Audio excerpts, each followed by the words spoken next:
So at this point, you're proud of what you accomplished. This is one day's haul out of the garden. I have red onions, green tomatoes for canning, yellow onions, got one thing of cauliflower, not too proud of, got some corn, a ton of carrots. So these would be like baby carrots, and these would be just like regular long carrots. This is the first year I've grown multicolored carrots. So we got some purple and some white and yellow and orange. Jalapenos, banana peppers, and there's a monster in here. That thing is humongous. There's some oregano. We got cabbage. Tons of sunflowers, and I only harvested just a small little bitty fraction of what we had. Here's some rhubarb, some dill, chives, rosemary, basil, lemon balm, mint. That's actually peppermint. I collected some rose petals, some sage. And then I also noticed that my ivy was starting to, I don't know if I want to pull it out of here or not, but some of these are starting to get little roots growing off of the sides. And they're getting long, so I harvested those to make new plants. So this is today. I'm very proud of it. And now I have a lot of work to do. However, at this point, I want to ask myself, what can I do better for next year? This is the first year I've ever had cauliflower grow. I'm not proud of it. It's pretty. I don't know anything about cauliflower. It looks like it did okay. We had 3 other heads that I cut and brought in about a week ago, 2 weeks ago, and they turned a funky color, started smelling funny, within a day.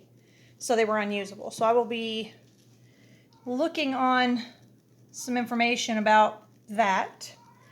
The yellow onions, actually, I have harvested quite a few of those, and I still have more to harvest. So I have my racks out here with some yellow onions. So this is not the first onion harvest. Red onions did not get big. I would have liked for them to have gotten a lot bigger. Some of these are so small, I wonder if I can save these for next year to plant. Some of these aren't much bigger than the actual set that we put out. So we're going to have a lot of red onions, but I'm just not going to have the size. Corn, no problem with corn. Corn's fantastic. It takes great. Didn't get very tall. We were kind of worried about it. But it's coming on nicely, actually at the right time. Tomatoes, what am I going to do with all them green tomatoes? Well, actually, that's not very many. We have an overabundance, probably about a pickup load of green tomatoes. What are we going to do with those? Well, I'm going to can those, and that will be another video that I will show you. This is the whole entire carrot harvest, and I'm proud but yet disappointed in this. These carrots, some of them got big.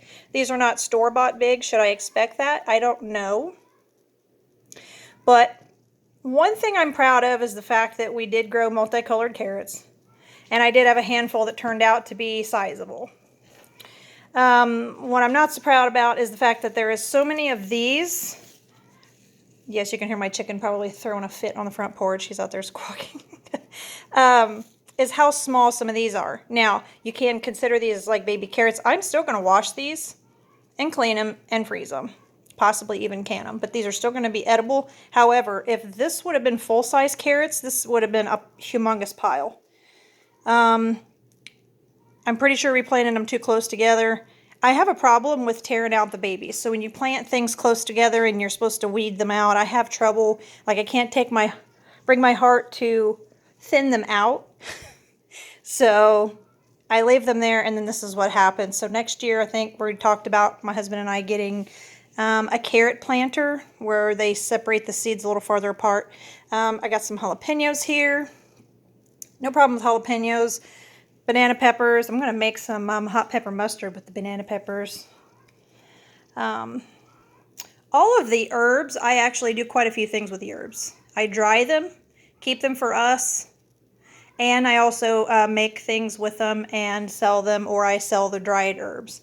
The rose petal, also the same way. I sell that. I'm going to start working on maybe tapping into the rose oil, maybe some cosmetics.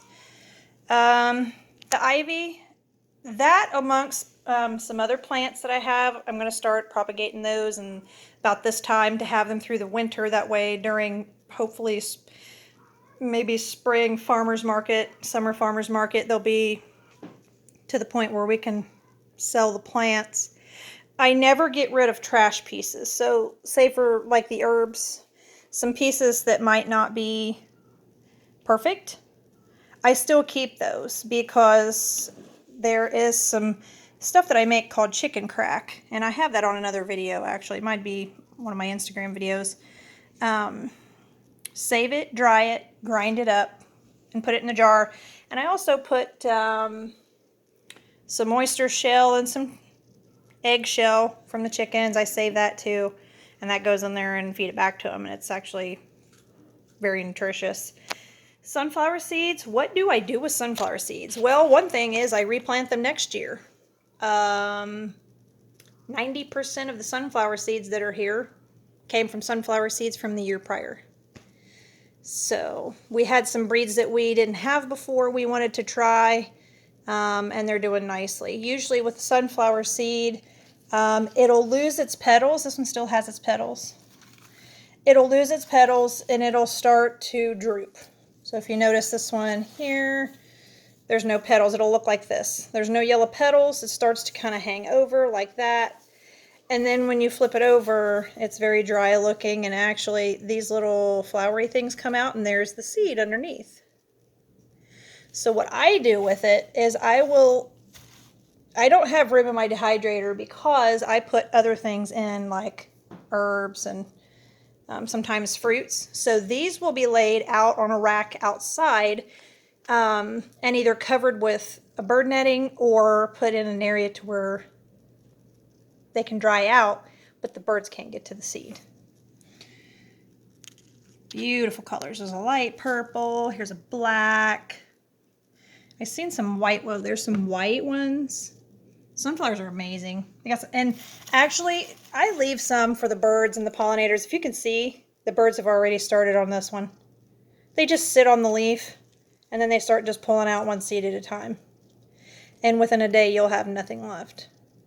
So we have hundreds and hundreds of these out there. I mean, a lot of them the birds will already have or get to, or will leave for them. The bumblebees, they love it. It drops a lot of pollen. So, pretty proud of the harvest. Rhubarb. I actually make strawberry rhubarb jam. So that will be canned. And I don't have enough at the moment to make a batch. I usually wait till I got about 4 cups worth.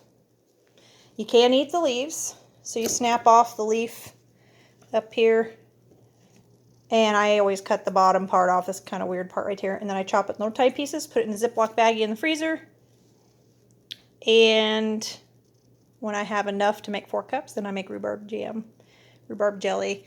Cabbage, we'll probably cook some. I might make some, you can make sauerkraut. I've only done that twice. But I actually can a lot of slaw. So that will probably become canned coleslaw. And the corn will be frozen. I will cut that off, blanch it, freeze it. So that'll be awesome. Canned fried green tomatoes. Not sure if I told you about that. But the fried green tomatoes come in a can. I don't think I have a jar of that up here. But you can eat fried green tomatoes all winter long. This is today's harvest. Hope you enjoyed.